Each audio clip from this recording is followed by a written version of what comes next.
কারো কাছে, পৃথিবীর কোন সৃষ্টির কাছে যাররা পরিমাণ কিচ্ছু পাওয়ার আশা করবেন না।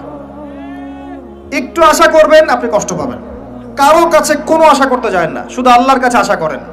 সমস্ত কাজের প্রতিদান আল্লাহর কাছে চান, পরকালে আপনি সুখে থাকবেন ইনশাআল্লাহ। শেষ হাসি আপনি হাসবেন ইনশাআল্লাহ। এছাড়া আমি কোনো সলিউশন দেখি না ভাই। আমি কলিজা থেকে কথাগুলো বললাম আপনাকে, আর যে কথা কলিজা থেকে বের হয় সেই কথা আপনার কলিজার মধ্যে আঘাত করবে ইনশাআল্লাহ। সব কাজ শুধু আল্লাহর জন্য করেন, কেউ আপনার আপন না। আল্লাহ ছাড়া কেউ আপনার আপন নয়। আপনি ভুল করবেন যদি আপনি অন্য কাউকে আপন মনে করেন। আপনার পলিটিক্যাল লিডার, আপনার প্রশাসনের স্যার, আপনার পরিবারের স্ত্রী, আপনার সন্তান, হাবি হাবি যা যা আছে, যদি মনে করেন আমার আপনজন, আপনি ভুল করবেন। সবাই সবার স্বার্থ চেনে, সবাই সবার স্বার্থ চেনে। শুধু আল্লাহ আপনাকে নিঃস্বার্থভাবে ভালোবাসেন। আল্লাহ পাক স্বার্থ চান না। সারাটা জীবন পাপ করে থাকলেও একটা বার দাঁড়িয়ে খালি বলেন আল্লাহ আস্তাগফিরুল্লাহ ওয়া আতুবু ইলাইহি। মন থেকে বলেন আল্লাহ আমি ভুল করেছি, আল্লাহ আমাকে মাফ করে দাও। এক মুহূর্তের মধ্যে আল্লাহ পাক আপনার সমস্ত গুনাহগুলোকে নেকিতে পরিবর্তন করে দিবেন ইনশাআল্লাহ। আল্লাহ ছাড়া কেউ নাই আপন। আল্লাহর জন্য খালেস করে ফেলেন নিজেকে, তার দিনের জন্য চেষ্টা করেন। তার দিন আজকে অবহেলিত, তার দিন আজকে অপদস্থ। সারা বিশ্বের বুকে আজকে মুসলিমরা নির্যাতিত, নিপীড়িত। দিনকে এগিয়ে নেওয়ার জন্য কিছু করেন। আপনার ক্ষুদ্র ক্ষুদ্র প্রচেষ্টা ইনশাআল্লাহ আগামী দিন ইসলামের বড় বিজয় নিয়ে আসবে। দিনের জন্য খালেস করে ফেলেন নিজেকে। আপনার সময় আছে এখন, জ্ঞান অর্জন করেন, জ্ঞান অর্জন করেন, পড়াশোনা করেন, আলেম ওলামার কাছে গিয়ে ক্লাসিক্যাল বইগুলো পড়েন, প্রজেক্ট রেডি করেন, দাওয়াতি কাজ করেন, বই লিখেন, বক্তব্য দেন, দিনের জন্য করেন। আপনাকে আপনার দুনিয়া আল্লাহ গুছিয়ে দিবেন ইনশাআল্লাহ। দুনিয়া আল্লাহ গুছিয়ে দিবেন ইনশাআল্লাহ। আপনি দিনের জন্য খালেস করে ফেলেন নিজেকে, আল্লাহর দিনের হয়ে যান। এবং দুনিয়া যে কাজগুলো করবেন শুধু আল্লাহ সন্তুষ্টির জন্য করবেন, কারো কাছে কিচ্ছু পাওয়ার আশা করবেন না। দেখবেন ইনশাআল্লাহ আপনি সুখে থাকবেন। একটা পর্যায়ে গিয়ে নূহ আলাইহিস সালামকে বলতে হয়েছে রব্বি আন্নী মাগলুবুন ফান্তাসির। আল্লাহ 950 বছর দাওয়াত দিলাম, মানুষ কথা শোনে না, মানুষ শোনেই না। 950 বছর দাওয়াত দিলাম, আল্লাহ আমার পরিবারের লোকও কথা শোনে না। আল্লাহ আমি পরাজিত, তুমি আমাকে সাহায্য করো। একটা পর্যায়ে গিয়ে লূত আলাইহিস সালামকেও তার স্ত্রী সন্তান ছেড়ে চলে যেতে হলো। একটা পর্যায়ে গিয়ে ইব্রাহিম আলাইহিস সালামকে তার বাবাকে ছেড়ে চলে যেতে হলো। একটা পর্যায়ে গিয়ে আসহাবুল কাহফকে সমাজ থেকে চলে যেতে হলো দূরে। একটা পর্যায়ে গিয়ে মুহাম্মদ সাল্লাল্লাহু আলাইহি ওয়াসাল্লামকে হিজরত করে চলে যেতে হলো, সাথে কেউ ছিল না। আল্লাহর জন্য ভালোবাসা, আল্লাহর জন্যই বিচ্ছেদ। ইতিহাস তাদেরকে ভুলে যায় নাই। তো একটা পর্যায়ে গিয়ে মানুষ যখন আর পারে না, তখন প্রয়োজনে একা আল্লাহকে নিয়ে থাকতে হয়। এটাই আল্লাহ পাকের মারিফতের সর্বোচ্চ লেভেল। আল্লাহকে নিয়ে থাকেন, ইনশাআল্লাহ আপনি ভালো থাকবেন। রাসূলকে নিয়ে থাকেন, ভালো থাকবেন। তার সুন্নাহকে নিয়ে থাকেন, ভালো থাকবেন। তার দিনকে নিয়ে থাকেন, দিনের জ্ঞান অর্জন করেন, দিনটাকে প্রচার করার চেষ্টা করেন, দিনটাকে প্রতিষ্ঠা করার চেষ্টা করেন। দিন প্রতিষ্ঠা করলে কারো কোনো ক্ষতি হবে না। শৈথিল্যতাবাদী হবেন না, আবার চরমপন্থী হবেন না, জঙ্গি সন্ত্রাসী হয়ে যাবেন না। মধ্যম পন্থায় দিনটাকে নিয়ে এগিয়ে যাবেন, মধ্যম পন্থায় এগিয়ে যাবেন, ধীরে ধীরে সবরের সাথে। একটা লেকচারে বলেছিলাম, আমাকে 3টা নসিহত করেছিলেন একজন আলেম। বলেছিলেন প্রথমে জ্ঞান অর্জন করো, 1, 2, তারপরে তুমি ধৈর্য ধরা শিখো, আর 3 সাহসী হও। ভীরু কাপুরুষের জন্য জান্নাত নয়, তিনি বলেছিলেন। অতএব এভাবে চিন্তা করলে আপনি ইনশাআল্লাহ দুনিয়াতে ঠকবেন না, বা দুনিয়াতে ঠকলেও পরকালে আপনি জিতবেন ইনশাআল্লাহ তাআলা। পরকালে আল্লাহ পাক আপনার প্রতিটা কষ্টের প্রতিদান দিবেন ইনশাআল্লাহ আযজা ওয়া জাল্লা। আসুন আমরা সবাই যার যার জায়গা থেকে আল্লাহর হয়ে যাই, আল্লাহর জন্য নিজেকে খালেস করে দিই। আর আল্লাহর ভালোবাসা পেতে চাইলে তার রাসূলের আনুগত্য করতে হবে, তার সুন্নাহ মাফিক চলতে হবে। আল্লাহ পাকের ফরজ ওয়াজিবকে ভালোবেসে আদায় করেন। বিরক্ত হয়েন না, নামাজের আজান হচ্ছে বিরক্ত হয়ে যায় না। ভালোবেসে নামাজে যান, যে আল্লাহ আমার কাছে একটা ইবাদত চেয়েছেন, আমার রব, আমার সৃষ্টিকর্তা আমাকে একটা সুযোগ দিয়েছেন, আমার কাছে একটা ইবাদত চেয়েছেন, সিজদা চেয়েছেন। আল্লাহ আমার কাছে কি আর চেয়েছেন? তাওহীদ চেয়েছেন, সুন্নত চেয়েছেন, হালাল খাই এতটুকু চেয়েছেন, সাধ্যমতো দিনের খেদমত করে এটা চেয়েছেন। আল্লাহ পাক আমার জন্য জান্নাত রেখেছেন, আমি আল্লাহর জন্য করব না? আল্লাহ পাকের কাজগুলো ভালোবেসে করেন, আল্লাহ পাকে কাছে পাবেন ইনশাআল্লাহ তাআলা। দেখবেন যদি আপনি আল্লাহর হয়ে যান, আপনি মনে মনে কিছু চাইবেন, হাত উঠিয়ে চাওয়ার আগে আপনার সামনে আল্লাহ পাক সেটা হাজির করে দিবেন ইনশাআল্লাহ। বিশ্বাস হচ্ছে না আপনার কথা, আমার কথা? আমার জীবনে শত শতবার এই ঘটনা ঘটেছে। মনে মনে চিন্তা করছি যে এটা দরকার, এটা হলে ভালো হতো, এমনকি এমনও চিন্তা করছি এটা খেতে ইচ্ছা করছে, সামনে গিয়ে দেখে হাজির। একটা কথা মিথ্যা বানিয়ে বলছি না, আল্লাহর কসম। এমনও হয়েছে যে আমি মনে মনে চিন্তা করেছি যে এটা খেতে ইচ্ছা করছে, খেতে পারলে ভালো লাগতো। যেখানে গিয়েছি দেখি সেই বাড়ির মালিক সেটা সার্ভ করেছে। এমন একটা ঘটনা আপনাকে বলি যে আমি এক জায়গায় যাচ্ছি, জিজ্ঞাসা করছি যে কি রান্না করছে, বলছে খিচুড়ি রান্না করছে। ঠিক আছে, খুব খুশি, খিচুড়ি খাবো বাসায় গিয়ে। কোনো একটা কারণে রাস্তায় আমার একটা বিপদ হলো। বিপদ হওয়ার পরে আমি বাসা যেতে পারলাম না, কোনো একটা জায়গায় আমাকে থাকতে হলো অল্প সময়। সেখানে আমার পরিচিত তিনি ভাই, সে আমাকে বলছে কিছু খেয়ে নেন। ঠিক আছে, কি আছে নিয়ে আসেন। খাবার নিয়ে আসা হলো, দেখলাম খিচুড়ি। কথা কি বুঝতে পারছেন? দেখে আমার চোখ দিয়ে এক ফোঁটা পানি পড়লো খাবারের উপরে। যে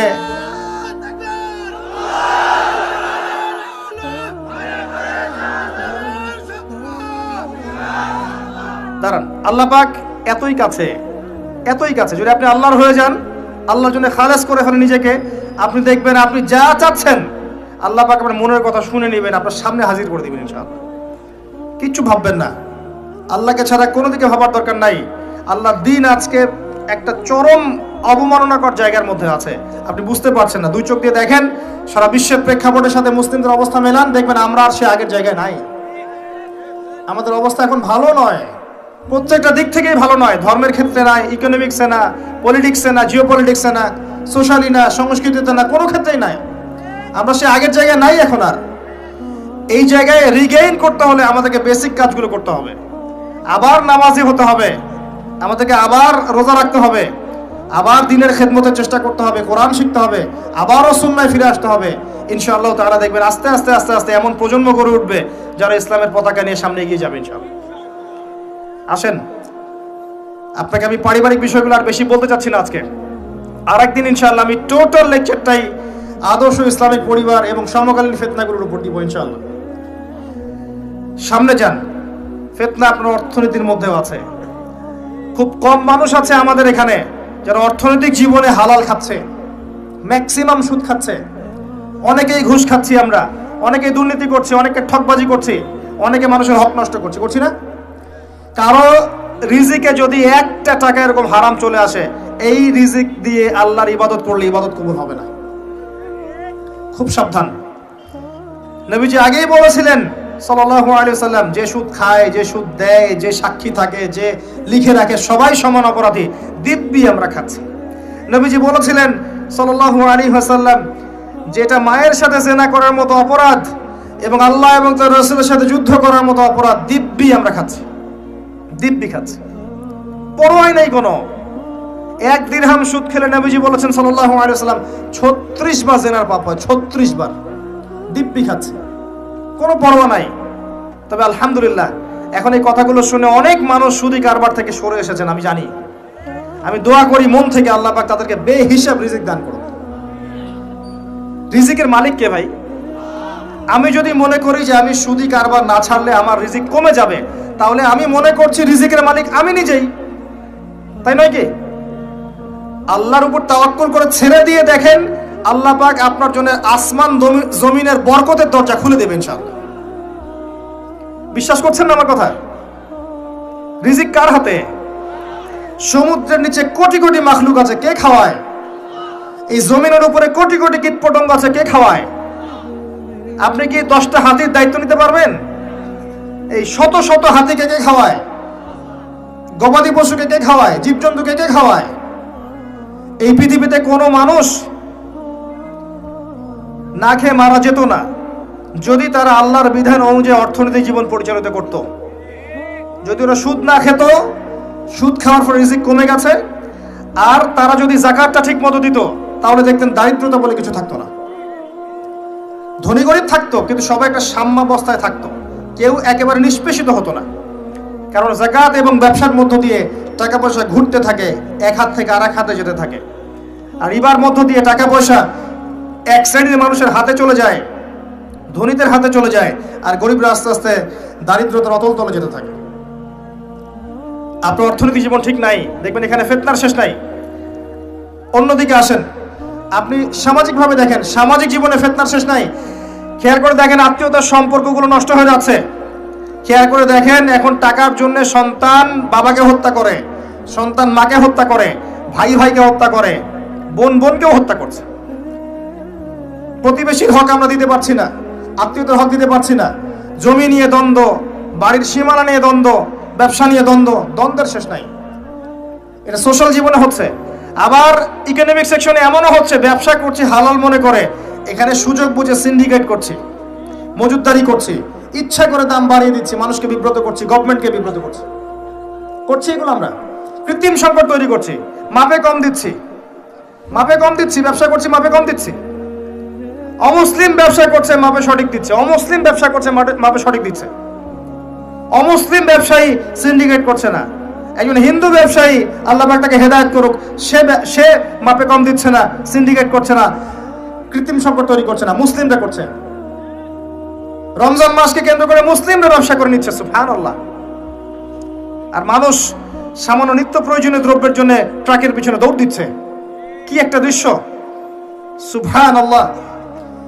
এর ফলাফল আপনি পাবেন, মানুষের হক নষ্ট করার ফলাফল পাবেন। কিয়ামতের মাঠে এর বিচার না করে আল্লাহ পাক ছাড়বেন না। এত সহজ না কোনো কিছু। আল্লাহ পাক কিয়ামতের মাঠ রেখেছেন, রাখার দরকার ছিল, না হলে কোনো জালেমের বিচার হতো না। যত জালেম এই পৃথিবীতে পার পেয়ে গেছে, কিয়ামতের মাঠে কেউ পার পাবে না। এই জন্য আল্লাহ পাক কিয়ামতের মাঠ রেখেছেন, এবং এটা রাখা উচিত ছিল। আল্লাহ পাক শুধু গফুর রহিম নন, আল্লাহ পাক হচ্ছেন আদেল, ন্যায় বিচারক। আল্লাহ পাকের আদালত আছে। সোশ্যাল লাইফে আরো দেখবেন, যুব সমাজকে তাকাবেন, দেখবেন ম্যাক্সিমাম যুবক এখন মাদকের সাথে সম্পৃক্ত। মাদক বলতে আমি সিগারেটকেও বুঝিয়েছি। কয়টা ছেলে পাবেন স্মোক করে না? এখান থেকে শুরু করে আস্তে আস্তে গাঁজা, ফেন্সিডিল, ইয়াবা পর্যন্ত চলে যায়। ক্যাসিনোতে রাত কাটায়, জুয়া খেলে, দেখবেন আপনি মেয়ে নিয়ে ফুর্তি করছে, জেনা করছে। সমাজের দিকে তাকান, বেশি বেশি জেনা বেড়েছে। পাড়ায় পাড়ায়, মহল্লায় মহল্লায় জেনা, জেনা আর জেনা। বেশি বেশি ধর্ষণ বেড়েছে। ধর্ষণ তো বাড়বেই, কারণ পর্নোগ্রাফি যে আছে। পর্নোগ্রাফি বন্ধ না করতে পারলে ধর্ষণ বন্ধ হবে না। পর্ন ফ্রি অ্যাক্সেস, সবাই মোবাইলের মধ্যে পর্ন দেখতে পারে। যে কেউ বাসায় যাবে, দরজা বন্ধ করবে, রাত্রেবেলা শুয়ে পর্ন দেখবে, যে কেউ পারবে, কেউ পথে যাওয়ার নাই। আর মনের মধ্যে তো আল্লাহর ভয় নাই, নামাজ রোজা হজ জাকাত তো নাই। পর্ন দেখবে, ভিতর থেকে পশু হয়ে যাবে। তখন একটা মেয়েকে তার কাছে মেয়ে মনে হবে না, গোশতের টুকরা মনে হবে। জি, যে ব্যক্তি পর্ণাসক্ত, তার কাছে একটা মেয়েকে মেয়ে মনে হয় না, তার কাছে একটা মেয়েকে সম্মান দেওয়ার মানসিকতা থাকে না। তার কাছে একটা মেয়েকে মনে হয় একটা মাংসের বা গোশতের টুকরা, একে ভোগ করতে হবে, এতটুকু মনে হয়। একটা বাচ্চা মেয়েকে সে আদর করে কোলে নিতে পারবে না, তার কাছে মনে হবে এই মেয়েটাকেও পেলে ধর্ষণ করে ফেলবো। ডে বাই ডে বাচ্চাদের ধর্ষণ বেড়েছে বাংলাদেশের মাটিতে। এটার কারণ পর্নোগ্রাফি। এটা মানুষকে পশু বানিয়ে ফেলেছে। আর কিভাবে বললে আপনারা বুঝবেন? পর্ন বন্ধ না করতে পারলে যুব সমাজের অবক্ষয় ঠেকানো যাবে না। এই পর্নোগ্রাফির কারণে ধর্ষণ বেড়েছে। এর উপরে আরো আছে, এর উপরে মেয়েরা আবার জিন্স গেঞ্জি পরে ঘুরছে, বেহায়াপনার মতো ঘুরছে। রাস্তাঘাটে, অফিসে, শপিং মলে, বিমানবন্দরে, যে কোনো জায়গায় আপনি যান, দেখবেন মেয়েরা নগ্ন হয়ে ঘুরছে। কাপড় পরেও নগ্ন, কাপড় পরেও নগ্ন। এটা ওই নগ্ন বোঝানো হয়নি যে একেবারে কোনো ড্রেসই নাই। নবীজি বলেছেন নিসাউন কাসিয়াতুন আরিয়া, এমন এক শ্রেণী মহিলা আসবে যারা কাপড় পরেও নগ্ন থাকবে। এর ব্যাখ্যা আমাকে করার দরকার নাই আপনার সামনে, আপনি জানেন ভালো করে ব্যাখ্যা কি। কাপড় পরে নগ্ন থাকবে, এগুলো ছড়িয়ে দিচ্ছি, এগুলো উস্কিয়েও দিচ্ছি। এবং যখন কেউ পর্দা করতে যাচ্ছে, বলছি এ মৌলবাদী হয়ে গেছে, সন্ত্রাসী হয়ে গেছে, এ ব্যাকডেটেড হয়ে গেছে, বোরখা পরে পরীক্ষা দিতে আসছে কেন, নেকাব খোলো, এরকম করছি আমরা ওর সাথে। জি, আবার মেয়ে ছেলে ফ্রি মিক্সিং দিয়ে দিচ্ছি। ছেলে মেয়ে স্কুল লাইফ থেকে শুরু করে একদম জব সেকশন পর্যন্ত, প্রতিটা সেকশনে ফ্রি মিক্সিং পর্যন্ত। গায়রে মাহরাম একে অপরের সাথে মিলেমিশে কাজ করবে। এটা হচ্ছে কাঁধে কাঁধ মিলিয়ে সমাজ বিনির্মাণ। সুবহানাল্লাহ, লা ইলাহা ইল্লাল্লাহ, লা হাওলা ওয়ালা কুওয়াতা ইল্লা বিল্লাহ।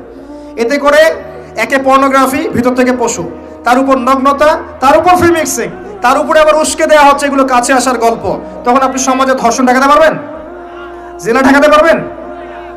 এর ফলে পরিবার ভেঙে যাবে। বাসায় বউ থাকবে, বাইরে মেয়ের সাথে জেনা করবে, বাসায় পুরুষ থাকবে, বাইরে পুরুষের সাথে করবে। এই হলো সামাজিক কাঠামোর অবস্থা।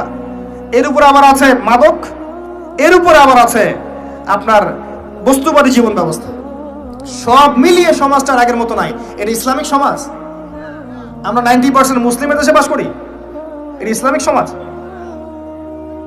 দুই চোখ দিয়ে দেখেন, আমি আপনাকে এক চোখ দিয়ে দেখতে বলছি না। এক চোখ দিয়ে দেখলে মনে হবে সব ঠিক আছে, ভিতর থেকে দেখেন কিচ্ছু ঠিক নাই।